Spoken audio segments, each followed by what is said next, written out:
This is the Nightshade Cult, a podcast macabre. We bid you welcome. Enter freely and of your own will. I'm Nick Graham. And I'm David Graves. And we'll be your horror hosts for this dissection of Frank Roddam's 1985 gothic romance fantasy, The Bride. This movie was something else. I had never heard of it before it came up on the docket. And so I had no preconceptions except for I love Sting. Mm-hmm. It's got the Kurgan. Yeah. It's got, like, this is all stuff I like. So it's like queued up to amaze. Did it? I mean, I can't imagine it amazed you, but I hope you found something to enjoy about it. It's a very strange movie. Yeah, it's really weird. The plot is weird, and we'll get to that. But I think I read a quote in here somewhere in my readings and findings was there's half a good movie in here, but it's not the half you think. Yeah, it is. Well, it's bookended by a Frankenstein movie, right? It starts in a it basically starts at the end of The Bride of Frankenstein. Yeah, when it basically picks right up, because I actually said that. I'm like, whoa, they're just getting right into it. They're just making her. Yeah. There's Frankenstein. Yeah. And so it starts at where Bride of Frankenstein ends with some minor adjustments. It's not, Universal doesn't have enough to sue them, but it is very clearly picking up from that movie. Mm-hmm. And then it just goes off into romantic fantasy land. Yeah. For like an hour and a half. And then it comes back to Frankenstein at the end. But the middle of the movie is very different. Yeah. So because I was thinking about that, and it was like, okay, so this is the 80s, 1985, and goths, goths are a big deal. Yeah. This is New Romantics. Oh, yeah. Totally, this is Adamant compared to Bauhaus. Exactly. Yeah. These are New Romantics. I mean, it's not very dark. I mean, it's kind of dark, but it's just sort of like, it's like tipping its hat to darkness. Yeah. It's not dark in and of itself. That's what I say. It is gothic, but it is not horror. No. Not at all. No, it's more like a psychological thriller or something. Not even a thriller. I'm not even sure. A fantasy. It's a romance. It's sort of a romance. It's like a bad romance. Yeah. Well, yes. Well, we have a very bad Baron in this movie. Yes. This is like bad dad part deux. Yeah. Like real bad dad. It is. What occurred to me, because this movie, I remember this movie being on TV a lot as a kid. They were trying to make up the money because it flopped so hard. Yeah. And I would watch it, and you already mentioned you're a fan of Sting. Yeah, I've always kind of had it in my head, like a sort of dislike for him. Oh wow! And I realized watching this movie, it's all from watching this movie as a young kid and just hating the Baron so much. Oh yeah, because he's so despicable. He's bad to Victor. He's abusive and manipulative to Eva. He's a total gaslighter, and I just always hated him. And I think when I looked at Sting, I applied my feelings towards Baron Charles Frankenstein. Yeah. To him, and I'd be like, that guy's a creep. I know him from somewhere. Like, I love Sting because I love the music, I love the Police, I love the music, but also, he's Fade in Dune. Yeah. So I love that role. It was great. He's like wicked, and he looks great. He does. He's a handsome guy. He looks like a Regency era Baron guy or whatever. Totally. It's cool. It was interesting that they made this movie for $13 million, and it only made $3.6 million at the box office, so it totally flopped. Yeah. It was brutal. But another thing, as I'm watching this, I couldn't help but draw a parallel. So, dude makes Bride of Frankenstein. She's the bride. She's originally going to be his monster's companion, but he realizes she's too good looking for that. Yeah, basically. He's like, oh, well, she's hot. I'm keeping her. And so I was like, so they decided to make gothic weird science? Yeah. And it came out literally the same year. Yeah, well, it's one periodically the classic monster movies have these revivals, and this is in that period where we're looking back at the Universal monster movies for whatever reason. Yeah. I just thought it was like weird science. Weird it was science. Creepy weird science. It's even creepier. Yeah, because the John Hughes classic weird science. God, I can't think of Kelly LeBrock's character, what her name is. Yeah, I don't know either. She has total control over that situation the whole time. She runs the boys around and is basically like educating those boys, which is the opposite of the premise of this movie, where the Baron is like, I've created this woman and I'm going to make her the ideal woman. Yeah.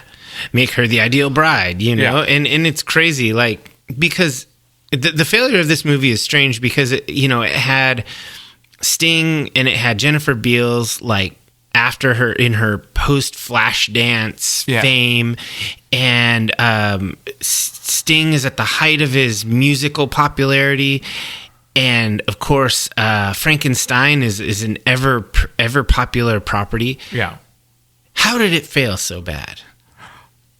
Well, we'll get it. Yeah, we're in danger of getting too much into the storytelling. Sure, yeah. But yeah, there's a lot of reasons why it failed. But ultimately, like, I'm still quite charmed by this movie.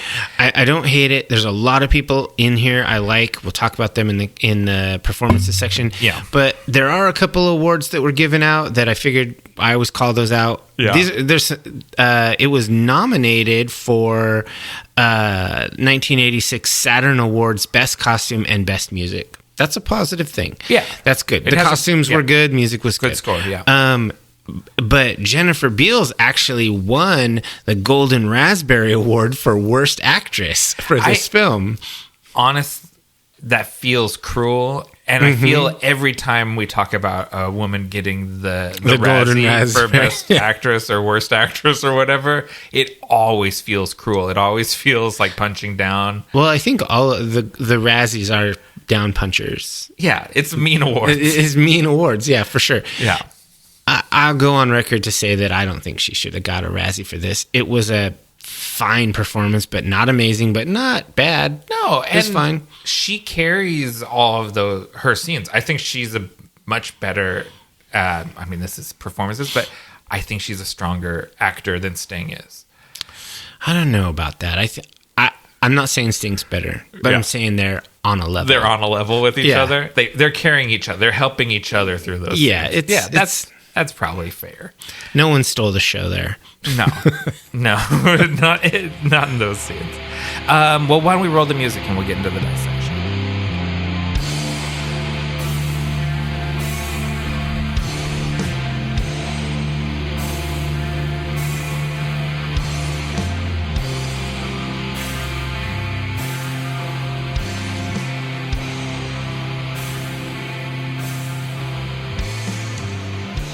The Baron creates a mate for his monster, but has a change of heart and decides to keep her for himself. All while his original creation, believed dead, goes on a journey of self-discovery with a new friend. Yeah, this one could just be called Dad Keeps the Girl, Son Goes and Joins the Circus. Joins the circus. I read a review from the period, a bad review of it, that called it a human Dumbo. And I was like, at first I was like, ooh, that makes me mad. And then I'm like, oh, but it's sort of true. Even with the trapeze and Ronaldo is the mouse and Victor is Dumbo, and that is sort of a human Dumbo. It's sort of like Eva is in a gaslighty version of My Fair Lady, and Victor is doing Dumbo, where he's the elephant.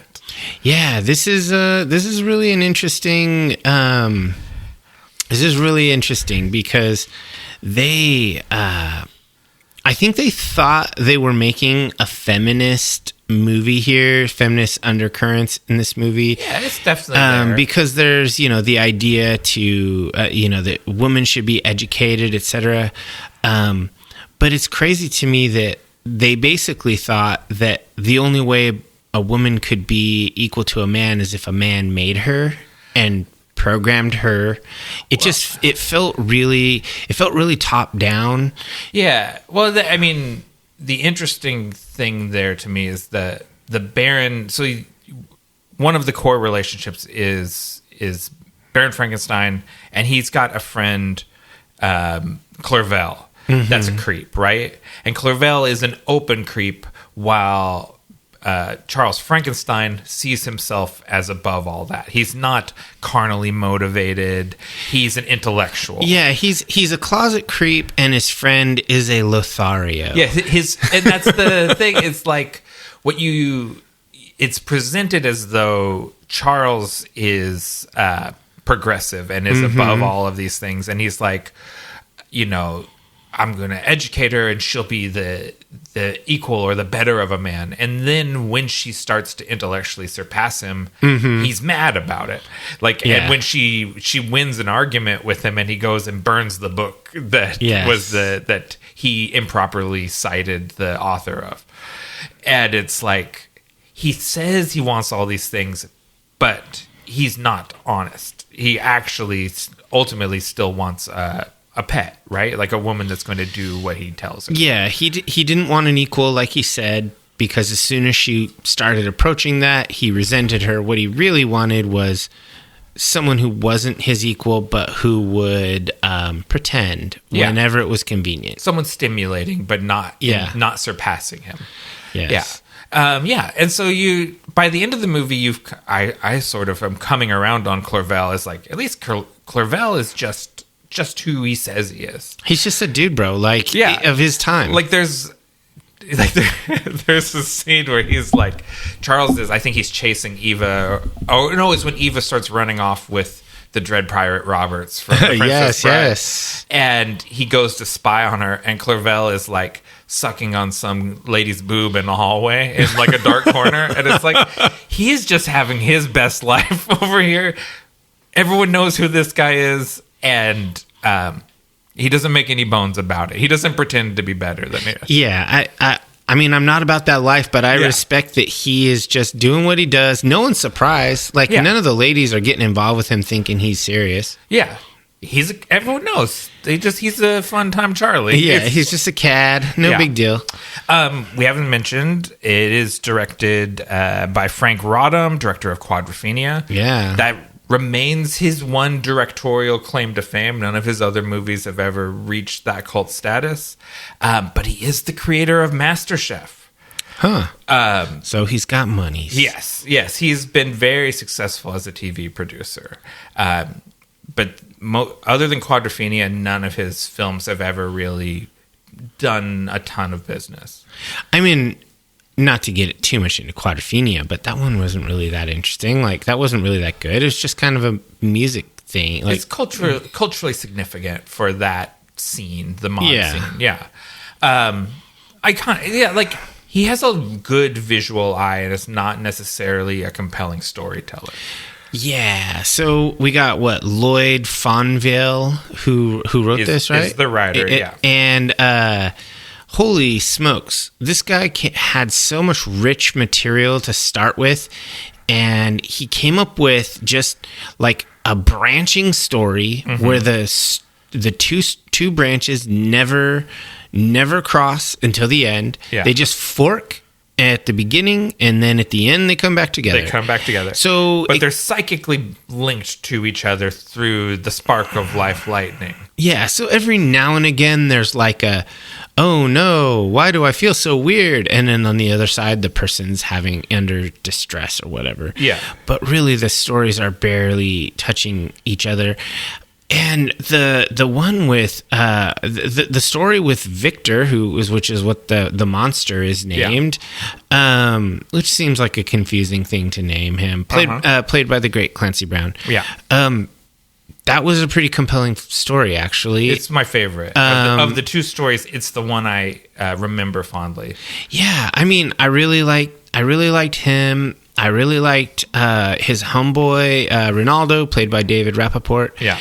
And they're just a good little duo. It's a little Dumbo-ish, but I like it when they kind of get one over on people, and I like it when they have some hijinks and drinking pails of ale in the pub. It's way more enjoyable than weirdy McGaslight bad dad. Like, it's just so bad. Like, not bad. It's actually an interesting story. The Charles Frankenstein and Eva story, but it's not a feel good story. No, he's not at all. He's insufferable. Yeah, he's a dick. Yeah, I wouldn't hang out with that guy. No. Why does Clerville, obviously very cool guy, even hang out with him? I think the reason he hangs out there is the same reason why the Baron's bro hung out in the last movie. Oh, the money. Yes. The money, and I think they're both Proximity. gay. Yeah. Swing both ways, whatever. I think they're just good time guys. It's common in high society. Yeah, and rich. So he's just hanging out. He's just like, oh, you need a bestie? Yeah. I can do that. We go horseback riding. I chase chambermaids around. Yeah. Okay, it makes sense. Yes. Everything you're saying makes total sense. That is also the movie that I saw. And it's I like the themes that they're working with. Like what the sort of, I like the Victor and Eva as sort of star-crossed lovers that are meant to be together. That's romantic. Yeah. I like the sort of takedown of the pseudo-intellectual that they do with Charles.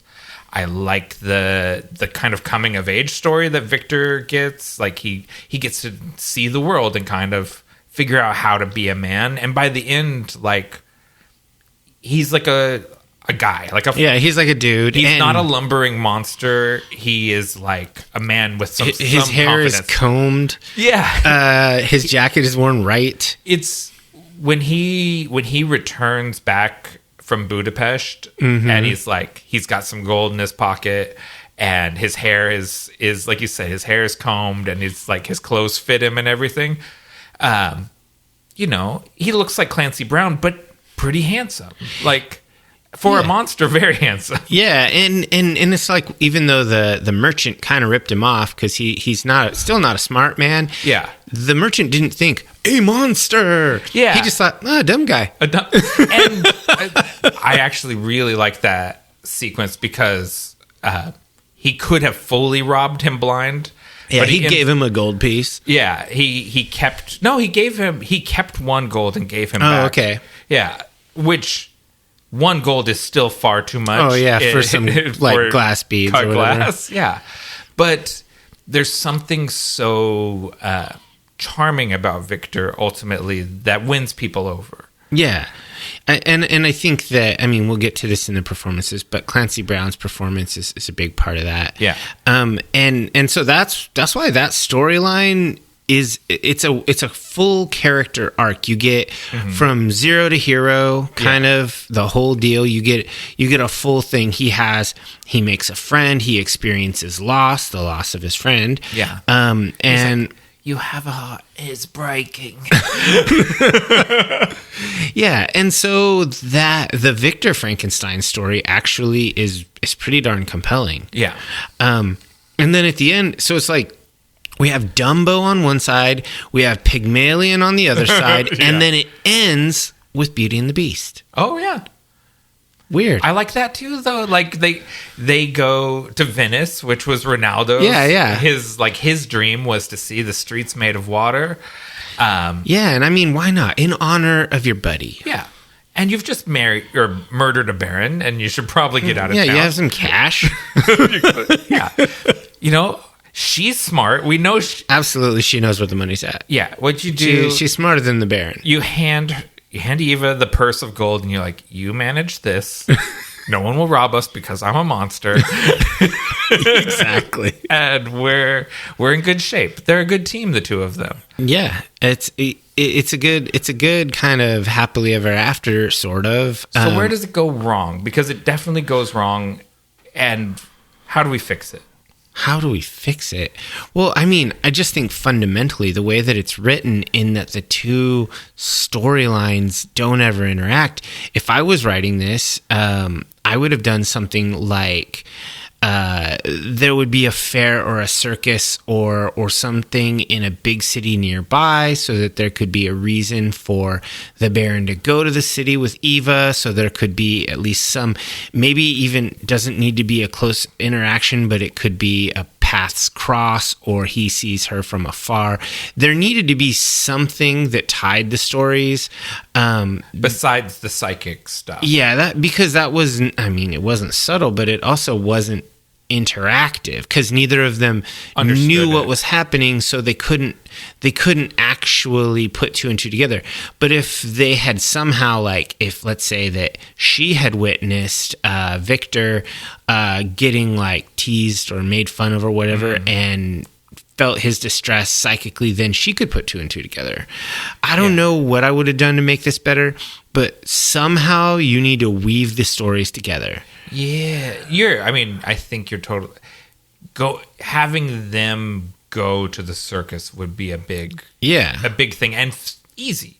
Like, oh yeah, because the circus is traveling and it is coming back towards them, because ultimately it does end up back there in and it wouldn't be like a weird plot logic. Oh, traveling circus goes near to where they're at and they go to it because it's it's the time. There's not a TV. That's entertaining, Yeah, it would have been fine.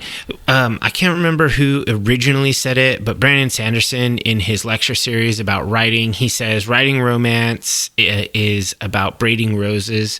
When you're braiding the stems together, they're going to be pokey at first, and then they're going to slowly come together in a way to where the thorns nestle together and point away so that they're stronger together than they were apart. Yeah.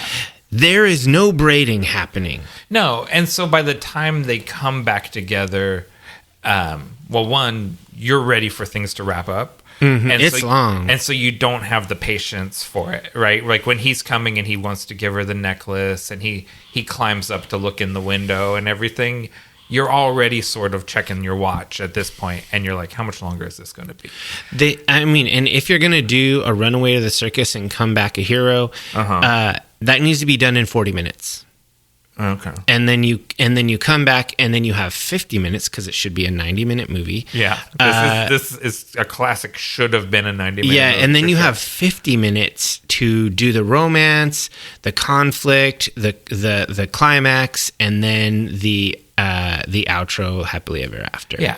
There's certain things, could have been montaged. Yes. As opposed to like, let's spend 3 minutes on this sequence. You know what I mean? Like the evolution of the circus act was interesting and cool. How they got Victor as my child, my baby, or whatever. It was interesting, but it was a lot of time. It was a lot of time. Yeah, I mean that was ultimately. You're coming up with much better solutions than me. I was just thinking of like, let's just trim this off, just a little less circus, a little less horseback riding, a little just trim, and just kind of cut. Well, that's how you get it down to 90 minutes. Yeah. You still also need them to cross paths. You still also need to improve the storytelling. Yeah, because they're two totally separate stories. They're not together. And honestly, we got the character of the young captain, who is played by Cary Elwes, who is Dread Pirate Roberts, and he's good.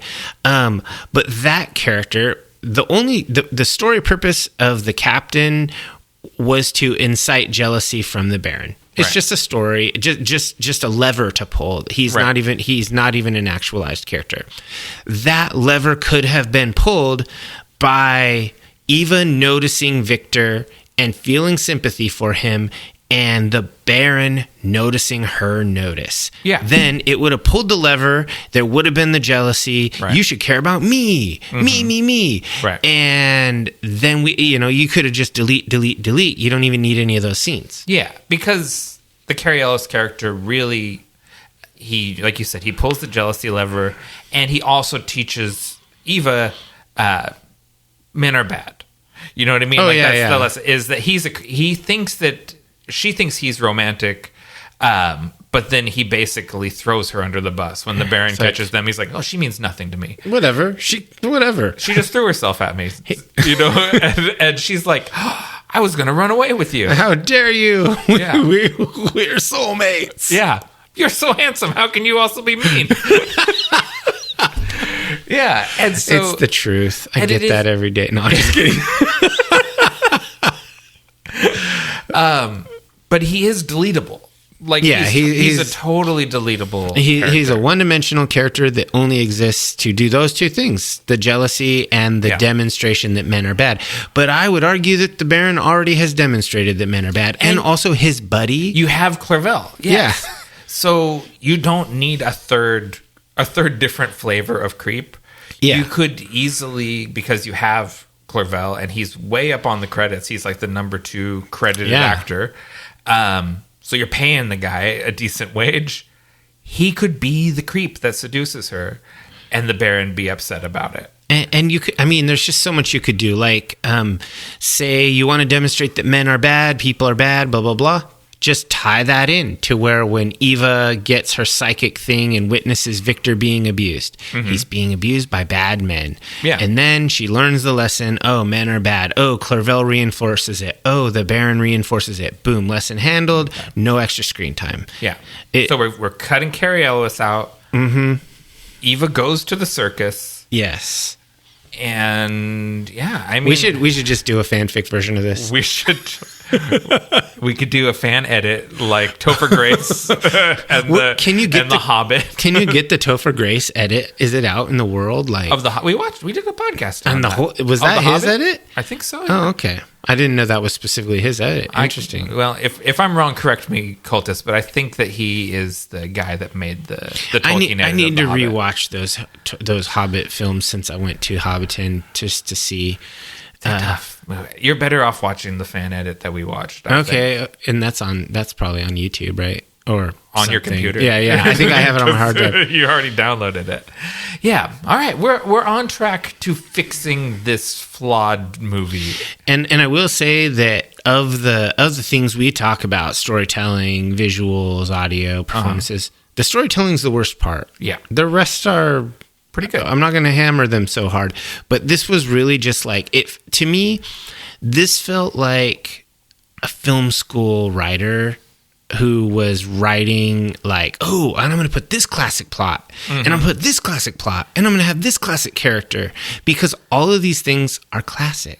Well, and I think it's very much inspired by how most people feel when you watch The Bride of Frankenstein, that the movie just ends as soon as the bride is introduced, and you're like, wow, it's called The Bride of Frankenstein, and we get no time with her. And so the impulse of like, well, what if she doesn't blow up in the tower? What if the story goes on? That is a great jumping off point, I think. It's a natural story to want to tell and to have, it's a hook. It's a good hook. Yeah, I think people want to know more about the bride. They also don't want the monster to disappear from the movie. So this, with those ideas, I get it. Yeah, but they just didn't pull it off, and that's the problem here. Poorly executed. But why don't we talk about the visuals?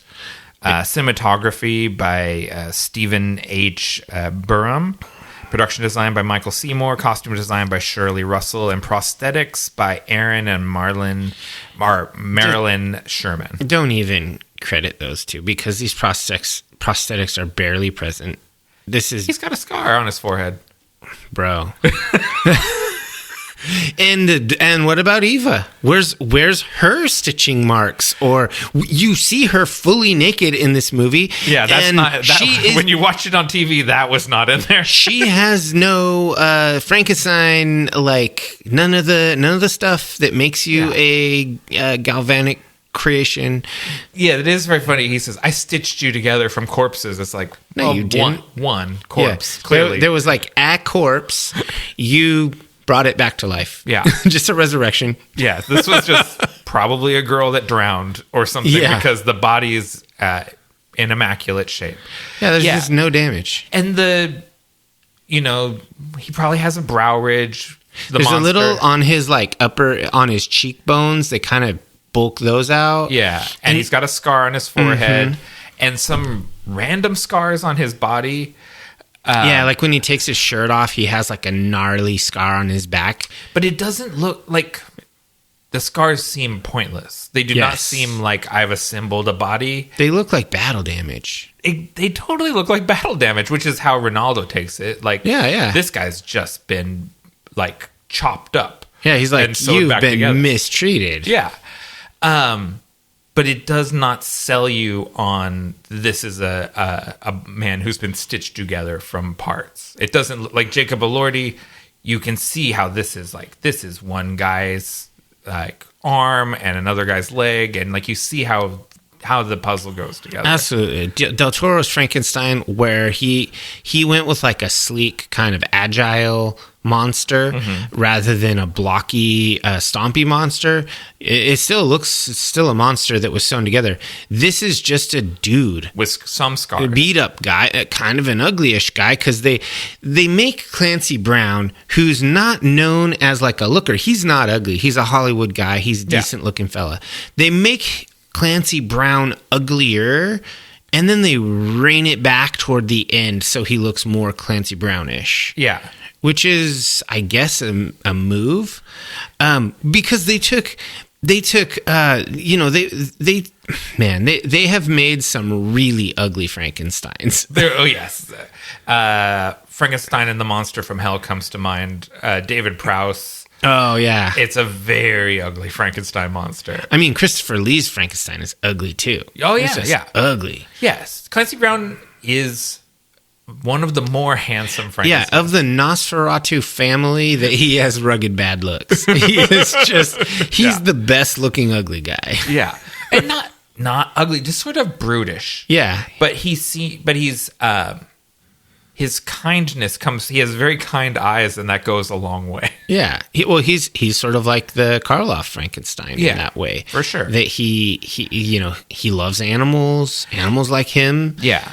I did think the scene with him and the deer, which I feel like that is referenced in the Del Toro Frankenstein. Mm-hmm. And the monster calling himself Victor is in the Del Toro Frankenstein. I do think in some minor ways this is in the soup. Like this is... Oh, you know that Del Toro has watched every Frankenstein. Yeah. And...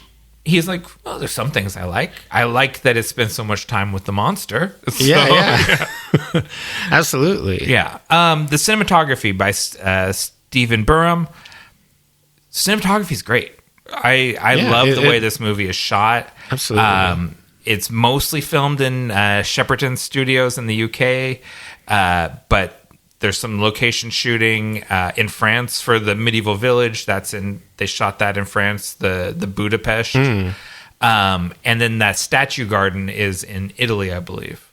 Okay, that's really cool. Yeah. At the time, one of a Variety article said that this version of Frankenstein abandons Gothic shadows for sun-drenched European locations. That's pretty much it. For the most part. This is very... It starts in the Gothic shadows and it ends there, but the middle of the movie, you're out in the sunlight. Yeah, this is like some Sense and Sensibility stuff. Totally, yeah.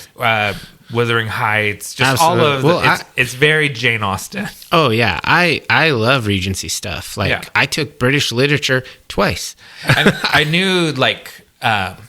Sting's costumes particularly, I was like, oh, David's going to think this guy looks cool. Absolutely. I love the costuming. Almost knee-high riding boots, and he just struts around his castle imperiously. Regency stuff is awesome. Like, I love those clothes. That's probably my favorite era for fashion. Yeah. And I like when Victor has, like, money and proper clothes. Yeah. Like he's not just wearing rags or whatever. He looks pretty cool, like with a frock coat and the whole deal. Pretty dashing in the right light. you get close and you're like, you're like, ooh, a lot of scars, and that's a heavy brow ridge. Yeah, I mean, low key, he kind of looks like a Klingon, like a original series old school Klingons. Yeah. Again, though, and. Please, I mean, there's plenty of people that feel strongly, very. Those are the best Klingons. People that are very drawn to Klingons. Of whatever era. Absolutely. They're the Rule 34 Klingon, and just see what you find. Yeah, so this is a really good looking movie. Like, Yeah. I think it was shot beautifully. The production design, like the sets they were using, the places, and I just really loved it. I think that the appearance, the biggest problem that I had was they did Clancy Brown dirty by making him not really a Frankenstein monster, and also they did Eva dirty by not making her at all Frankenstein-y.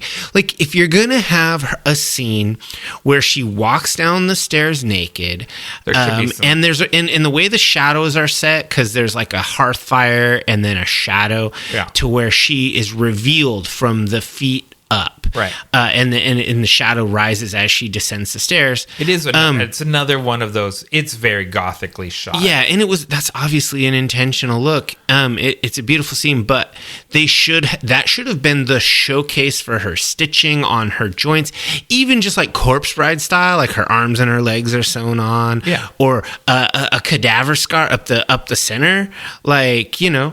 Give us something, and then when she's in her clothes, you don't see any of that. Right. Yeah, and because he says, I sewed you together from corpses. Mm-hmm. But like you said, we've seen her fully nude. There is no evidence of this. So yeah, it did need to be there, even if you're still trying to be like, this is sexy Jennifer Beals. Ask Tim Burton. There's plenty of sexy ways to do a stitched up lady. He's gone back to that well many times. Yes. Well, and they could. So you could have done it one of two ways. Either, since you already planned the full naked shot, go ahead and show it, or you go the other way. She never shows anything, but she has a high-necked dress. Right. So all you see is her face and her hair. She might even wear lace gloves. Right. Most of the time. You could go one or the other to where it's like, oh, she's covering it all. Right. Or we see it once, and that's enough. But this middle ground just doesn't work. Yeah. Because it is... Where is it? Where's the evidence of what you're telling? No wonder she doesn't believe you. Yeah, she's like, I've seen myself. I look great. I'm definitely not sewn together. That's nonsense. He's like, oh, it's all in the back. It's the front. It's perfect. Yeah. I hit it all in the butt crack. Turn around. There's a big seam right down the back where I sewed you together. Yeah. Well, that could be. We don't really get a good view of the back. That's true. She walks down forward. Anything else about the visuals? No. I think that mostly, like, this looks like a 1980s music video. Yeah. But it's 2 hours. Some of the horseback riding stuff made me think of Excalibur. Oh, yeah, for sure. You know, because, I mean, it may be they're filming in similar locations. Using the same horses. It's kind of right around the same time period. Yeah. And I was just like, this looks great. This is all very pretty out Yeah, here. it does look badass. I think this movie, like, because I was talking to Carrie about my rating. She's like, what was good? And so I was like, it was beautiful. Yeah. And every shot is composed in an interesting way. Yeah. Like the dining room in the castle and the camera sort of sitting on the table, and the Baron is at the far end of the table, and the maid comes in to say that Eva has escaped or whatever. He does her dirty. He is an abusive boss. He's bad Baron. Very bad Baron. But the sort of setting it down on the table, it gives it that, again, like a voyeuristic sort of quality, like you're peering in on a scene that you're not intended to be there for. Yeah, it's pretty cool. Yeah, it's anything. The camera's always in an interesting place. The sense of awe and wonder when they get to Budapest, and Victor's never seen anything like. Yeah, it looks really cool there. Yeah. And just shitload of extras. Like, like so many people. They hired the full Ren Fair. Yeah. we need you all for a day's work.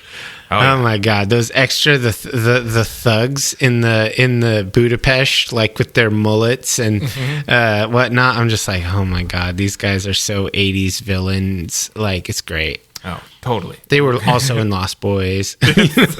Yeah, those guys just go around being thugs in movies. Yeah. It was a good living for a period of time. How about audio? So I don't know what I expected. I guess because I saw Sting and I know the era, I was expecting something. I'm not going to say like needle drops, but I wasn't expecting like a proper score. Yeah, it's Maurice Jarre. The composer did the score to Like Lawrence of Arabia. Yeah, he's very famous. Very famous composer. This is obviously much later in his career. I would say it is a lesser work from a great composer, but it's still quite good. Yeah. But it's not. It does not reach the iconic levels of the Lawrence of Arabia score. It's just sort of like you've hired one of the best guys in the world towards the end of his career. Yeah, or just kind of he phoned it in. This was like some stuff he'd written. Yeah, it made me think of Sound of Music. It kind of evoked to me Willow a little bit and the more whimsical stuff. I hope that's not just because there's a little person in it and my head went there. There's 100% a fairy tale element to this movie, especially on the Victor arc. Yeah. That's so it's like we have a fairy tale on one side and kind of a gothic dark romance on the other. Right. No, totally. And so the fairy tale side, the music is all about it. Like when they're out in nature and all this stuff. It's almost Disney-ish. Like Snow White or Cinderella. Yeah. Yeah, I got the same vibes. Okay. And then the sound editor is John Ireland. Nothing too remarkable. I guess sort of like the lightning and stuff, like he does a good Frankenstein lab sound effects. You hear the crackling, zapping sounds. I think the sound editing is exactly what it needed to be, and it wasn't standout, but it also wasn't like off or wrong. We didn't talk about the lab at all. Okay. We've seen a lot of Frankenstein labs at this point. Where does this one rank? Upper middle of the pack. I liked the lab. I thought the lab was cool. Some of it looked a little prop-ish. It didn't look functional, but I generally liked it. Yeah, it looked.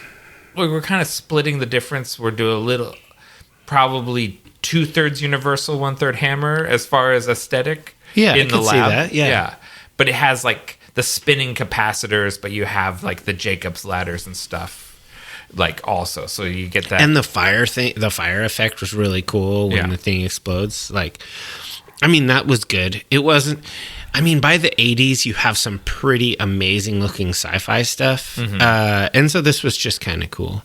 It didn't like crush it or anything. Fair, absolutely fair. That brings us to performances. Sting as Baron Charles Frankenstein. Why'd they drop the Von? I don't know. Why go Charles instead of Victor or Henry? Probably can't do Henry because Universal will sue But you go off the Mary Shelley. You just say Victor. Yeah, you go classic. But Victor they want the monster. They want the monster to be Victor because thematically, Victor means he who will win. They tell us that multiple times. Yeah. And so they're signaling to us that he's going to win. Very, very unsubtle. This is not a subtle movie. It's just long. Don't. Yes. I thought Sting did a good job. It was he was wicked. He was really good at being pretentious. Yeah. He was like kind of poncy and annoying, and all of that was intentional. I liked it. Such a prick when he takes the Shelley. It's Shelley's. Yeah. Bish Shelley's Prometheus and chucks it into the fire. He says, "Whose Prometheus is it now?" Boy, such a prick. You certainly won that argument. Yeah, when you burn the book entirely, that is how you. It's a very Third Reich way of looking at things. Burn the inconvenient book. Yeah, I liked his performance. I did not think it was Oscar worthy, and he did not get a nomination. No. It also was not Razzie worthy. Yeah. But I don't think Jennifer Beals is Razzie worthy either. Yeah. I think Sting is visually compelling. He's a striking looking gentleman. Yeah. But I don't think he doesn't have a lot of range as far as an actor. Sure. But he looks cool. Why do you rank him in Baron Frankenstein? He's no Peter Cushing. No. I don't know. He's pretty low in the rankings, honestly. Yeah. I mean, yeah. I can't think of... I mean, he's not very good. He's the bottom Frankenstein. He's kind of the worst The worst Baron? The worst, yeah. Okay. Peter Cushing might be the best Baron, for sure. Yeah. I say Peter Cushing, then Oscar Isaac, Yeah. Colin Clive, Kenneth Branagh, Sting. Okay, I don't know. Maybe he's better than Branagh. Maybe. He might be better. He might. Branagh is the better actor, but this may be a slightly better performance. Yeah, Branagh's... oh, so bad. Okay, Jennifer Beals as Eva. So I was prepared not to like the character immediately, not due to the performance, but due to the fact that my expectations were immediately subverted when she had no Frankensteinish anything, not even a white streak in her hair. Yeah. Didn't have to be standing up. That's true. It could have just been a streak, and I'd been like, "Oh, there it is!" But there was no Frankenstein in her. She's just a lady. She's just this pretty lady who comes out of a weird muslin sack. Yeah. They string her up in the air. They have a very zap her with lightning, and then cut her out of the bag. Yeah, it's true. But the performance, I think she's good. I like when she hisses at the cat. I like that was actually a highlight for me in the hissing bite of the cat at the cat. She's like, "You never told me about cats. I thought it was a small lion." That can't possibly be true, but it is charming. Yeah, and I like the stuff with her, the way she's drawn to the grave. Yeah, and the bones and all of that. Yeah, like she's got a lot of pathos to her. Like she feels outside of the world, and I think Jennifer Beals portrays that really well. Absolutely, I think it's a good performance. Not a great performance, but good, solid. Yeah. Who do you got next? Clancy Brown as Victor, the monster. So, I love it. Yeah, the best performance in the movie. And you're so used to him always playing, if not the villain, at least an adversary, like a heavy character. Yeah. You know what I mean? Like maybe he's like a stern cop or military general or something like that, that someone has to overcome. He's never the protagonist of the story, and he is literally the hero of this story. Yeah, I think this performance was excellent. I really enjoyed it. I thought that Clancy Brown did a good job adding life to an otherwise kind of flat writing the script. So yeah, I thought that it was super good. Probably the best performance. Okay. Well, actually, I think the next person to me is the best performance. David Rappaport as Ronaldo. Yeah, rest in power. He died. He killed himself about 5 years after this. Oh wow! Yeah, I didn't realize that. Yeah, I knew I hadn't seen him in anything for a long. Like he's in Time Bandits. He's in a lot of stuff in this time period, early 80s. I didn't know that. That's very sad. He did a great job. He's so charming. He's kind of like the emotional heart of the movie, which is weird in a romance. And he's like a lovable like a low-level scoundrel, right? Like he's mainly like when he gets Victor to carry him on his shoulder. Yeah. That's a low-level scoundrel sort of move. Like he's like, it wouldn't be anything for a big fellow like you to put a little guy like me up on his shoulders. You wouldn't even notice. And then he's like just riding up there and feeling safe. And, you know, it's hard for little people to walk. Walk literally across the country. Yeah, but he's also very protective of Victor and makes sure he gets a fair wage and everything, and kind of like teaches him how to get by in the world. Yeah, he's the mentor. He's the good guy here. He's the one who, you know, because the blind man in most Frankenstein movies is the one who teaches Frankenstein some stuff. Right. In this case, it is Ronaldo who does it, and the blind man in this movie is a rat. The blind man. Oh, you're right. Yeah, I found him. There is a blind man that like sells him out during the mobs, the obligatory mob sequence. Yeah.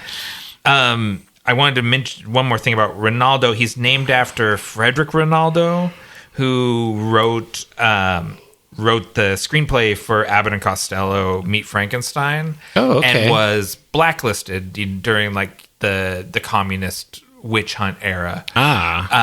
So this character's named Ronaldo in a tribute to him. Well, that's cool. Yeah. Yeah. Great character. Great performance. So who do you got next? Let's see. I've got Geraldine Page as Mrs. Bowman. Poor lady gets fired. Yeah, so I want to say she was treated very poorly in the end. She was beat up. She was, had her arm twisted and all that. Yeah. She was terrible early on, but the performance was excellent. Yeah. It's like the Septas in Game of Thrones, like how hardcore they are. That's who she was. Totally. And she's trying to teach a feral corpse woman to be a sophisticated lady. Yeah. She doesn't know she's a corpse lady. Yeah, she just thinks she's like an unruly lady who won't listen. Yeah. And then ultimately by the end, Eva's won her over because she helps her escape. Yeah. Yeah. She turns out that she does have a heart. Yeah. But you're right. She was shitty at the beginning. Oh, yeah. I got Anthony Higgins as Clerval. Yeah. He was actually like the second credited person in the cast. So. I guess he must have had a rising star at that point. A really good agent. Yeah. We've probably said everything there is to say about this performance. It's fun. He's Lothario. He's a terrible person, but it's very well portrayed. And ultimately, he represents an honest sort of terribleness as opposed to the duplicity of the Baron. He's just like a straightforward douche, and he does a great job of it. Yeah. Alexi Sale as Magar and Phil Daniels as Bella. Oh, yeah, the circus guys. They're pretty great. Yeah. They're comic book giggly geek levels of evil. They are. Do you get the impression they're hooking up? Oh, yeah. That's a couple. There's a lot of times... That's why Magar is so mad when Bella gets killed. They're often, like, shirtless in the caravan, like, pressed up against each other. Yeah, they're, like, hanging out, shirtless, just lounging against each other. No big deal. Like buddies do. Yeah, like heterosexual platonic buddies often... who share a Vardo. You share a Vardo with a small cot in it. Oh, the circus must smell bad. Oh, yeah. Well, I mean, this is the 80s. I think everybody knew these guys were gay. I think that's fine. Yeah. Even back then. Yeah, and it's significant because Phil Daniels was the star of Quadrophenia. He's one of 3 people that returned from Quadrophenia. Sting was in Quadrophenia. And also Timothy Spall, Rat Tail from Harry Potter, who plays Fritz with the serial number shaved off of it. So he's called Paulus instead of Fritz. Yeah, that's a weird I don't know. That character didn't get much time or love. He gets slightly electrocuted and blamed for things going wrong. I wanted more Paulus in this movie. And I wanted more of Quentin Crisp as Dr. Zallis. Oh, yeah. We needed more Dr. Zallis. Who's Dr. Pretorius with the serial numbers shaved off of it. Absolutely. I wanted more of these characters. I wanted more Frankenstein shit. Yeah. I mean, where do they go afterwards? Supposedly, Zallis dies in that... When the tower explodes. When the tower things... I didn't get that from the movie. I got it from reading after watching the movie. Someone said, yeah, the most interesting actor and character in the movie dies in the first 5 minutes about Quentin Crisp. So, yeah. Interesting. Yeah, nothing sells you on him dying, especially since everyone else seems to survive it. But he might as well have died because he never came back. Yep. Fair enough. He died. R.I.P. Dr. Zallis. Yeah. We hardly knew you. Carrie Elwes as Captain Joseph Shoden. Yeah. One-dimensional, boring creepo. Yeah. He does fine. pre-Princess Bride, pre-Robin Hood Men in Tights. This is an up-and-coming Cary Elwes. He does sort of like, the camera loves this guy. Yeah, he's basically like Dr. Steve Brule would call this guy a hunk. Yes. He walks in and everyone's like, that's a handsome guy. Yeah. And Sting is like, I was the handsome guy in this room until that guy walked in. He's younger and taller. Yeah. And he's a captain. I'm a baron. Baron is better than captain. Exactly. Why would she even go off with him? Yeah. Anyone else you want to mention? There's what's her name? Veruschka von Lendorf as the Countess. She was a German model, supposedly the first German supermodel. I was reading about her. Oh, okay. Yeah, she's a good posh bitch. Lady, yeah. You know? She was kind of put in there because she was past her modeling career at this point. Yeah, but she was kind of put in there as an homage, like you're a fancy bitch and we like you, so yeah, take this role, and she did great. Yes, she does. She serves she serves bitch, serves cunt, I guess is what they say. You've been watching Drag Race, haven't you? Yeah, I have not, but it's just permeating the culture. It's worth watching. Yeah. Yeah, and she's there for the taking Eva out to show how she's going to make it in high society. And then she yowls at a cat. She hisses at a cat and ruins the whole thing. Yeah, she was doing great until then. Yeah, because she's very charming and well-read and beautiful and all of the above. But yeah, she didn't know about cats. Thought it was a small lion. Dang it. Yeah, and then, I mean, that's probably it. Ken Campbell is the peddler, the traveler guy that sells the beads. That's a very charming scene too. Yeah, that's really fun. I mean, notably the actor that played the blind man in the film is actually blind. Oh, interesting. So, they're just giving one up for the disabled community there. And not a bad movie in terms of representation. Yeah. A small, a little person, a blind guy, etc. Yeah, it's good. So I'm ready to wrap it up. What about you? Yeah, let's do it. What's your personal highlight? It's good that I get to go first because I think it's probably the best part of the movie. It's the interaction and relationship and bromance between Victor and Ronaldo. That is the best part of this movie. The story of Victor and Ronaldo. It could have been its own whole movie. Yeah. Like, it kind of was the best part of this movie. And especially the scene where there's like some really touching moments where like Ronaldo is patching Victor's clothes. He names Victor. Yeah. He's like just kind of being his buddy. And then when Victor says that he's not a real man, he is indignant about that. Yeah. That no, he is. He's one of the most virtuous men that he's ever met. Yeah, because Victor has no dark side. He has no evil in him. Yeah.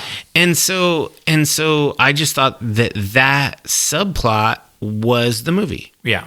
So what about you? I very, very nearly said the same thing. But I am going to go with the final sequence of the movie when Victor comes back as the hero, essentially. Chad Victor. Yeah, he breaks out of the dungeon because he knows that Eva's in danger. And he's Frankenstein. He can break out of a dungeon. But he's down there because he's sad, and it represents where he is in his like... It's his dark night of the soul. It is, yeah. And it's a nice homage to Bride of Frankenstein because he also gets chained up in the dungeon there.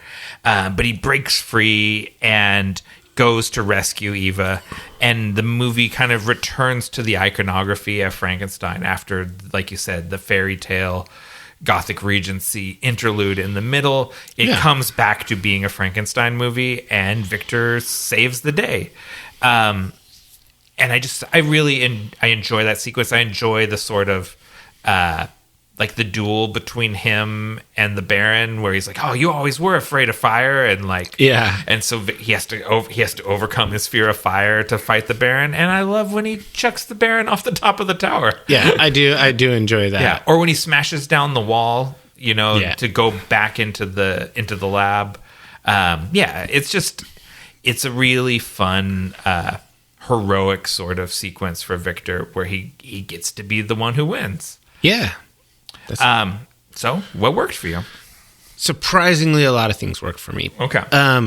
First of all, I loved that Ronaldo is the antithesis of the classic horror, like hunchback misanthrope character that you kind of expect in a Frankenstein movie if there's going to be a dwarf or a hunchback. Like, yeah, there was a corpse robbing dwarf in there. Yeah, no, he is a true friend, a gem of a human being. Yeah, and I like that.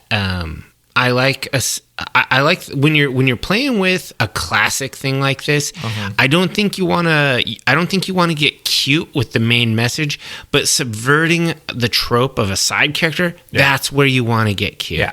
And they did a good job. Yeah, I mean, because the other version of it is the Bela Lugosi Igor, right? Yeah, absolutely. Where he's like, he's my friend, and I manipulate him into murder. And I do like that too. Yeah, that is also fun. But this is wholesome. This is good. It makes you feel good. He's a good guy. Yeah. I think that the movie is visually very watchable. This is the locations, the sets, the costumes. They go a long way in making this continuously watchable. Yeah. Like, I won't say I didn't look at my phone to check the time halfway through this thing, but I was still like, I wasn't looking away when Sting and his hetero life mate were riding with sabers out, I'm just like, this is cool. Yeah, it has nothing to do with Frankenstein, but this is cool. Yeah. So I like the way that it looked. And ultimately, I think that this is kind of a monster movie that's reinforcing the classic trope that some people miss about the entire Frankenstein thing, that man is the monster. Yeah. Because the heroes of this movie are Eva and Victor and Ronaldo. Yeah. And everyone who is not an outcast, othered person is actually a good person. Everyone else is shit. Right. That's totally true. So what about you? What worked for you? So the David Rappaport, Clancy Brown bromance is the number one thing. That is the thing when I kind of, I know this movie has a bad reputation and I haven't probably watched it in 30 years, but I have this like a warm spot in my heart when I think about this movie. It is them. It's that relationship that gives me that feeling. That's why I look back on this movie fondly. I think the themes are really interesting. I think it has what it is doing with the Baron and that sort of performative, like one of these milady guys on the internet. Exactly. Like who the Baron is. It's so relatable to our modern society, like like these tech guys that we have now. Oh yeah, are this generation's version of Baron Charles Frankenstein. Yeah, and they're sort of performatively progressive and intellectual, but they're actually oppressive and exploitive people at their core. So I think it's thematically really interesting, and I like. That it expands off the Bride of Frankenstein. I like, that it pays such good homage to that movie and gives the bride her time and like on screen, which she never gets in the original movie. Yeah. What didn't work for you?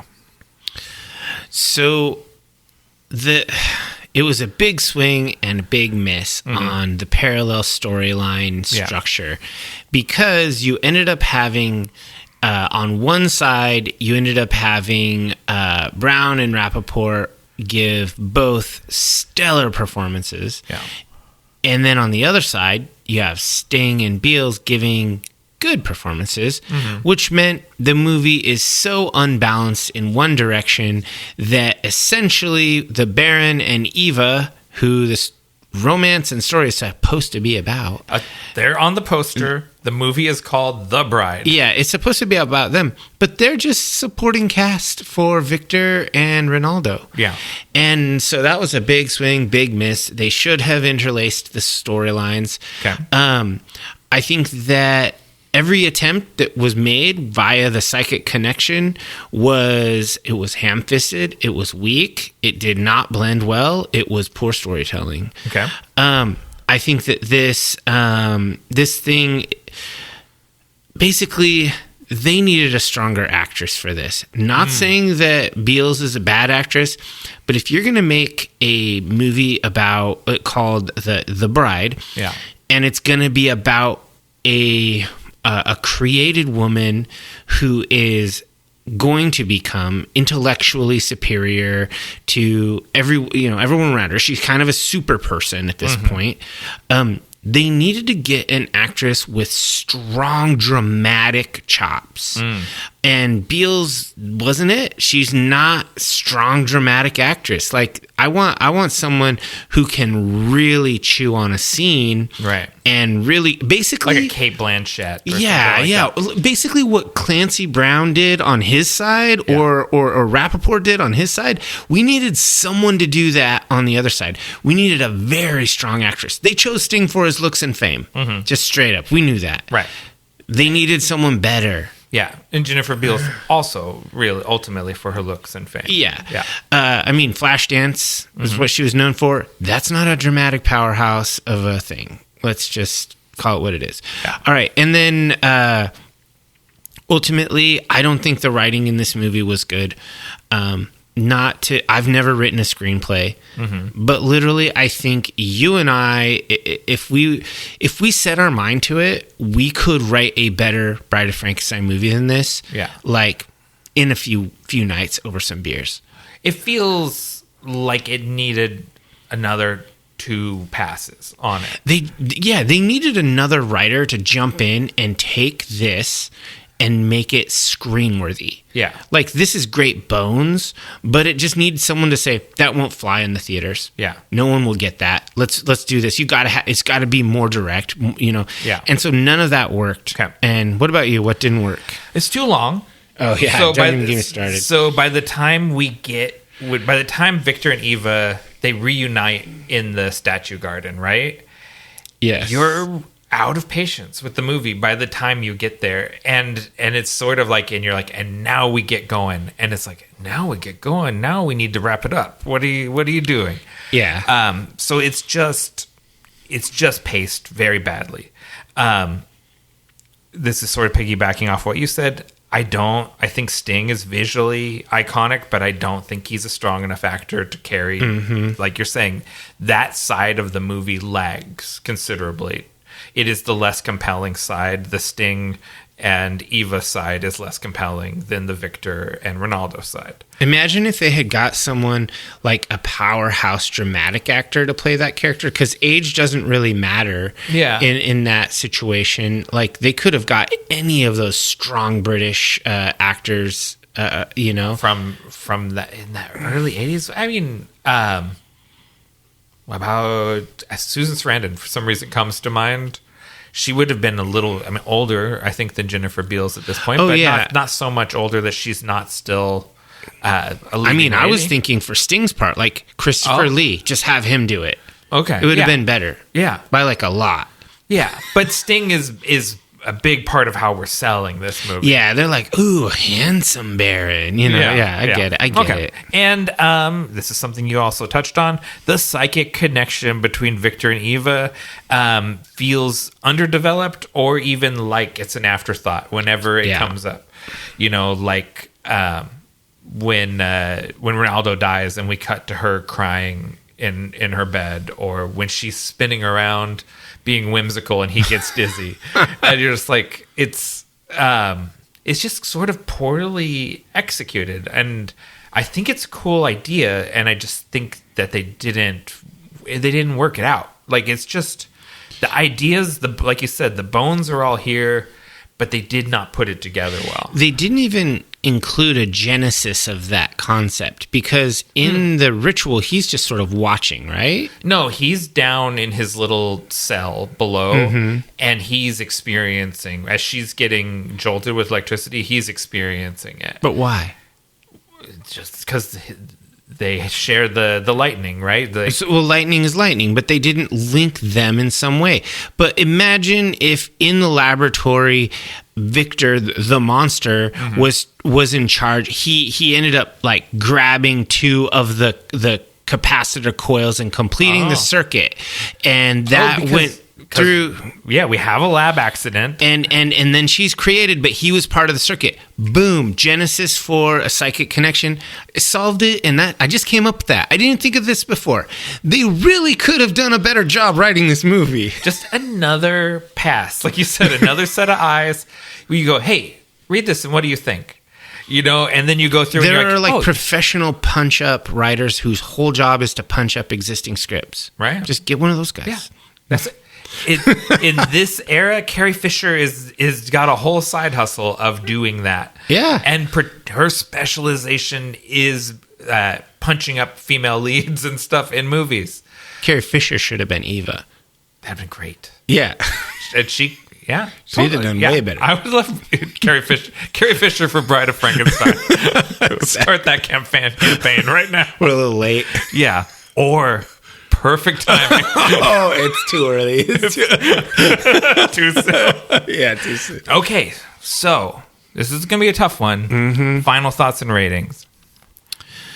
So this is a toughie because I wouldn't watch this again. I was thinking it'd be probably another 35 years before. Yeah, I wouldn't watch this again. And so usually I also wouldn't recommend it to anybody. So that immediately means, okay, so why is it not a 1? Yeah. Okay, it's not a 1 because it's beautiful. Okay. And it's not a 1 because of the side plot that took over the movie, the monster and Ronaldo. So it's at least a 2. So at this point, I'm debating, is it a 3? Did the Ronaldo and Victor plot make it a 3? I don't think so. Because a 3 is all right, this is a decent movie.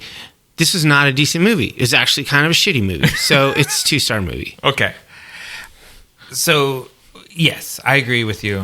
What I wrote in my notes was that I was waffling between a 2 and a 3, and I would decide over the course of the conversation if I got to the 3. And what it is to me is a 2-star movie that I want to give a 3 to. Yeah. But I think I'd harm my credibility as a reviewer of films if I gave this 3 stars, because it's just not a 3-star movie. It's a 2-star movie that has my heart a little bit. It's okay. Yeah, it's okay to have some nostalgia for something bad. Yeah. And I've mistakenly overrated things based on my nostalgia, but I don't have nostalgia for this one because I never saw it before. Yeah. I have nostalgia for the people in it. Yeah. But a lot of cool people. The writing just killed it for me. Rotten Tomatoes has 27%. Oof. IMDb has 5.4 out of 10. And I couldn't find a Metacritic. I didn't look very hard. So, yeah, I think that we're sort of in the range between there. And this movie was just across the board. If you look around and you're reading historical reviews or whatever, people just wrecked this movie. Like, they loved talking massive trash about this. Like, Siskel famously canned this movie. Like, there's just a lot of, basically, he said, female Frankenstein morality play, intercut with a Dumbo story. Yeah, I mean, sure. It's not wrong. They're not wrong. Yeah, okay. They're not wrong. Yeah, hard review. Yeah. I remember seeing this as a kid and my mom saying, that was a stupid movie. Like, that was her big takeaway. Yeah, I think that's your mom was right. It was a stupid movie, but I still just sort of love it. Yeah, I don't hate it. Yeah, but not good. So, Cultists, do what you will with that 2-star review. You don't have to watch it. You heard it from us. You could put it on, though, in the background. Just give it a stream and check in at the fun part. That's true. That's true. Or just watch the trailer. You'll be fine on YouTube. Yeah. I'm putting the link in the notes. It would be interesting to get the Blu-ray just because David Roddam and Clancy Brown do audio commentaries for it. Oh, and I would actually like to hear what they have to say about it because I couldn't find any interviews or anything about this movie. Yeah, that would be interesting. If you decide to do that, let me know how it turns out. Okay, we'll do. Why don't we roll the music and we'll come back with the Vault of Darkness.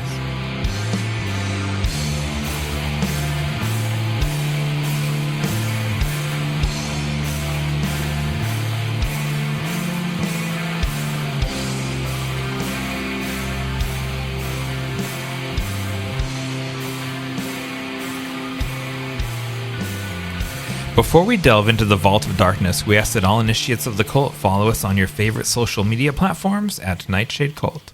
If you've enjoyed this content, help us grow the cult by sharing it with like-minded people and leave us a review wherever you listen. Did you have any dark tidings? No, just that we were talking about a newish TV show, A Night of the Seven Kingdoms, before we went on air, that we both are really enjoying that. Yeah. And so if you cultists out there, if you haven't been like a Game of Thrones or House of the Dragon watcher or whatever, you can watch this with no previous Westeros knowledge. Very accessible Game of Thrones series. It's like an everyman's story in that world about a hedge knight, just a poor dude. And it's so good. I've read the book. I love it. He's one of my favorite knights in Westerosi history. How many short stories are there about Sir Duncan the Tall? God, I don't even know. It's been a minute since I went through them too, and I bought the comics and whatnot. Okay. I mean the compilations. I never buy individual issues, but yeah, this is really fun. And since I'm such a Westeros nerd, Scholar, yeah, I love it when it's done right, and I feel like this is done right so far. Oh, I totally agree. It captures the world and the time period of this time period of A World of Ice and Fire better than we've seen in a long time. Honestly, better than House of the Dragon does, in my opinion. I totally agree. All right, you want to roll for initiatives? Hold on, I had a dark tiding. Oh, man. That was it felt relevant. This will be old information by the time this episode airs, but it felt relevant to the episode.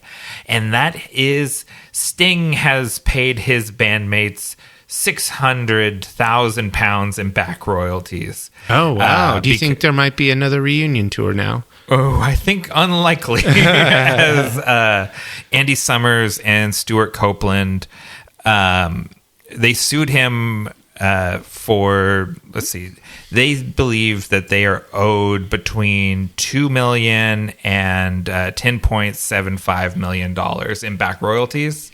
Wow. And so far, what did I say? £800,000 or £600,000. So still a long way off from the amount of money that they're seeking. But yeah, so I just thought it was interesting because we were talking about Sting. That is interesting. So I'll link the article in there. But yeah, Sting is being forced to pay back royalties to his police bandmates. Dang, he's like Danzig. Yeah, I mean he's the credited songwriter on all of these things, and so it's sort of up to his good graces to pay them anything. Oof, and that's rough. Things with streaming and everything, royalties start getting tight, and people start going, well, if I don't legally have to pay you, why am I paying you anything? True. Yeah. Very true.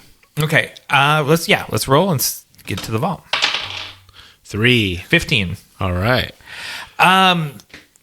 So this is a book that came out in the late 90s or the middle 90s, 1995, that I had never read before, but Cultist Ted is a big fan of this book, and I recently saw the movies, and that were based on the musical that was based on this book. Okay. And so that inspired me because I know that the book is much more in-depth and complex than the musical version is.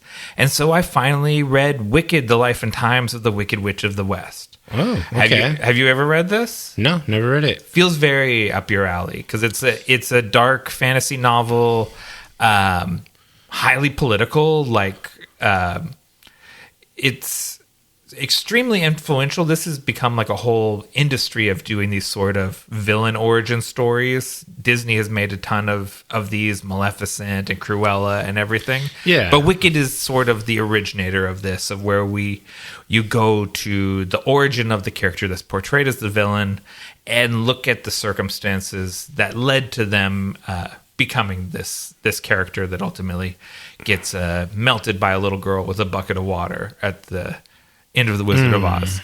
And I thought that this was just very, very compelling and much more in depth and more of like a dark political fantasy than the musical, which really kind of like boils it down to real simple iconography. Yeah, I don't like musicals, so I never even considered that franchise. Yeah, and there's a bunch of books. Like there's a whole series of books. This one is followed by Son of a Witch, and then I think the third book is A Lion Among Men.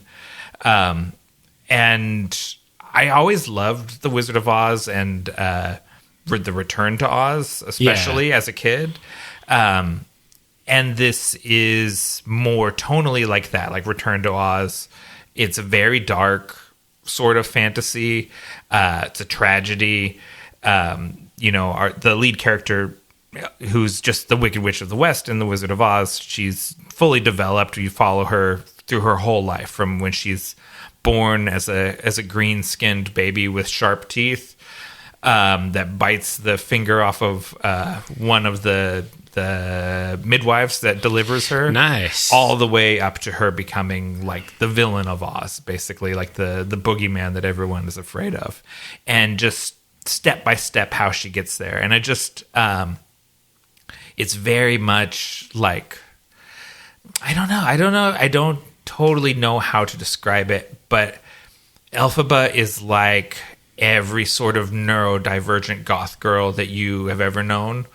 Okay. She's the patron saint of all of those girls. Gotcha. You know what I mean? And I just was like totally in love with this character through the whole story. Like I found her story just extremely, extremely compelling, and she's totally believable. Like how she ends up where she is at the end of the story is totally believable based on what happens to her over the course of this book. Nice. And I'll probably go on and read the other books in the series too. Nice. Honestly, the really shallow, petty part of me that has written off the entire Wicked thing has nothing to do with Wicked itself, or even that it's a musical, and I don't like musicals. It's like a band who you hate their fans, so you don't like the band. I don't like the Wicked people. You like musical theater They're fans? so annoying. They're just insipidly obnoxious about it. And so I'm just like, I hate your property because if they like it, I don't. Yeah. And I understand that's petty and also probably wrong think. But that's true to myself. That's what I think. I fully get that reaction, and I've had it myself many times. So I can't point fingers at. I often am sort of like, I don't like these people, and so the thing they like, I don't like. Yeah, and so I've always Maynard James Keenan and Tool is a prime example of that. Yeah, but the music is great. Yeah, so you say.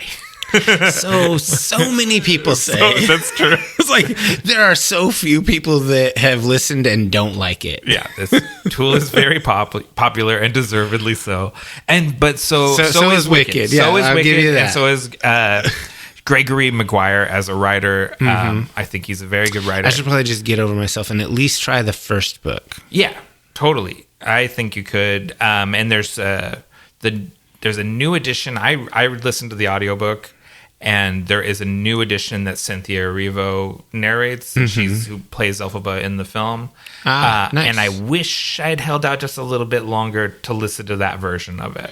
It's always nice when you get like a really good actor to do the parts. Yeah, and someone with a deep connection to the character is going to be really good. So, if you're going to do the audiobook, hold out for the Cynthia Erivo version, because the audiobook I listened to was good, but it's a guy narrating it, and it's from several years ago. Gotcha.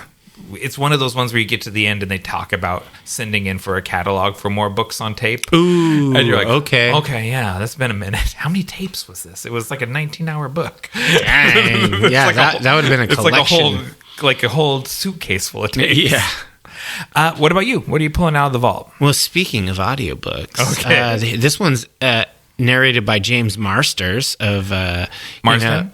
James Marsters, the guy who played Spike on Buffy. Oh, yes, not James Marsden who played Cyclops in the X-Men. Yeah, no, James Marsters. Yes, I know which guy you're talking about. He has an awesome voice, and he has narrated all of the Dresden Files books. Ah, yes. So the newest Dresden Files books is out. It is called 12 Months, and there's going to be another one dropped within less than a year of this one, because the last book. So this is book 18. Okay. Book 17 was a giant climax of multiple storylines that had run through several books, etc. And it was like a huge battle. In fact, it was called Battleground. That's the last one. That was the last one. This one is called 12 Months. Okay. This is about the 12 months. It covers 1 year time period after Battleground, in which... I don't think anybody here is going to care about spoilers from Battleground. Okay. But in Battleground, Harry's partner dies, and he is destroyed. And so he goes through all the grieving and all of this stuff. Meanwhile, he's caught up in White Court vampire politics, Winter Court of Fae politics, because he's tied to, he is the Winter Knight. And so he's being manipulated by Mab, the Queen of Air and Darkness. But don't want to get on her shit. Yeah, you don't want to talk to her at all. You want her to not know you exist. And this book kind of takes it back to its roots, and that's intentional. This is not a reboot. This is a spiritual, soft reboot in that it's recentering itself back on focusing on character development, slower pace, less gigantic mega plots, because the last 5 books have been really crazy like that. So this is really kind of an introspective novel. He talks a lot with Lara Wraith of the White Courts of Vampires, and some other characters who are his longtime friends like Michael Carpenter. And I'm not quite done with it. I'm almost done. And man, there have been more than one time where I've stopped listening. I hit pause and I'm just like, I need to sit with this for a minute. This is really, really heavy. Like, he's processing the death of his partner. Yeah. And he's dealing with having alienated friends in his grieving state, having acted out poorly in reaction to trauma. He had negative trauma responses, and he's dealing with all of the fallout. And I'm just like, man, it's too real. It's too real. Like, he has post-traumatic stress, and I myself have post-traumatic stress from the war. And so I'm just like, man, I'm just going to think about this. This is so strong. The writing is so good. Jim Butcher is, like, the first few books in the series are his first books, and he is not a seasoned author at that point. Obviously, it's his first. But by now, he is so good. He is like a weapon with a laptop. It's just insane how good he is. Also, he's just a peach of a human. I got to meet him last year at the Dresden LARP, and he played a character, and I played a character. And yeah, he's just a really cool, nice guy. And his his books are fantastic. If you like urban fantasy, like wizards in the real world, fairies, vampires, werewolves, all that shit. So I recommend people check out, if you've read any of the previous ones, you're going to love this one. You're probably a lifer at this point if you've read 18 books. For sure. You're deep into it. But like every time a new one comes out, I'm not just stoked, I'm fucking stoked. Like they're so good. And I post about it on my Facebook, and then like a half dozen people, oh man, I already pre-ordered that. I'm stoked. And so like it's a thing. People like this stuff. Mm-hmm. It's a really cool world, and you've shared the first couple books with me, and I haven't gotten into it, and I definitely should, because I'm very interested in the setting and everything. Yeah. And the way you talk about it, I know that it's got to be worth looking at. It's super deep. Like this stuff goes to 11, right? Like the level of craft in his world building. Because just not to gush too much about Jim Butcher, but basically he is a nerd's nerd like us. Yeah, he's a role playing game master guy, and a friend of mine, shout out to Cultists Van, who was a LARPer with him in Colorado, where he's from. They're both from, in the mid to late 80s, running these early proto-LARPs before anybody was LARPing. Okay. Like Dungeons and Dragons in the woods. Right. Like with people in like foam monster costumes running out of the woods. Like running that. Yeah, exactly like that. And so he's no Johnny-come-lately to this nerd stuff. Yeah. And so it shows because everything is considered. Are the books are set in Chicago, right? Chicago, They're not in Denver. No, it's all about Chicago. And like when I went to Chicago, I went to all the Dresden spots, because there's like so many like iconic Dresden locations where crazy things happen, and it's cool. Like the Graceland Cemetery is famous. It's like a hot spot for black magic and ghosts and vampires. And so yeah, he's very well researched. Obviously, he's been to Chicago a lot of times. Interesting. Okay. We'd like to thank you for joining the Nightshade Cult. Until we meet again, we're wishing you unpleasant dreams.